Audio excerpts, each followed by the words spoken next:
অপেক্ষার প্রহর শেষ হচ্ছে, অবশেষে শুরু হচ্ছে বাংলাদেশের সুপারস্টার হামজা চৌধুরীর নতুন লিগ মৌসুম।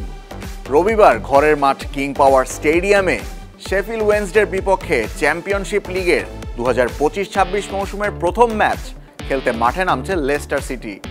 নতুন কোচ মার্তি সুফিয়েন্তেসের তত্ত্বাবধানে প্রিমিয়ার লিগে ফেরার লক্ষ্য নিয়েই মাঠে নামছে দ্য ফক্সেস। গত মৌসুমে হামজা লোনে খেলেছিলেন শেফিল্ড ইউনাইটেডের হয়ে। দারুণ পারফর্ম করে মৌসুম শেষে লেস্টারে ফিরে আসলেও গুঞ্জন উঠেছিল হামজা নাম লেখাতে পারেন গ্রিক ক্লাব অলিম্পিয়াকোসের হয়ে। তাতে ক্যারিয়ারে প্রথমবারের মতো সুযোগ ছিল চ্যাম্পিয়ন্স লিগ খেলার। সেটা এখনো নিশ্চিত না হলেও প্রাক মৌসুমে লেস্টারের হয়ে খেলেছেন 3 ম্যাচ, অধিনায়কত্ব করেছেন 2টিতে। এক যুগ ধরে ডিফেন্সিভ মিডফিল্ডারে খেলা হামজা সুফিয়েন্তেসের দলে খেলছেন রাইট ব্যাক হয়ে।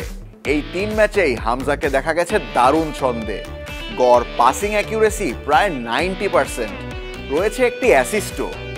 ডিফেন্সিভলি তিনি ছিলেন বেশ সলিড।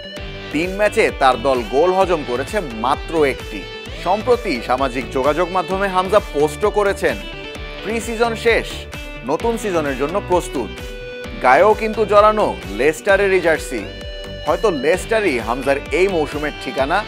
হয়তো আগামী মৌসুমে প্রিমিয়ার লিগে ফিরে আসতে মরিয়া হয়ে মাঠে নামবেন বাংলাদেশের এই সুপারস্টার।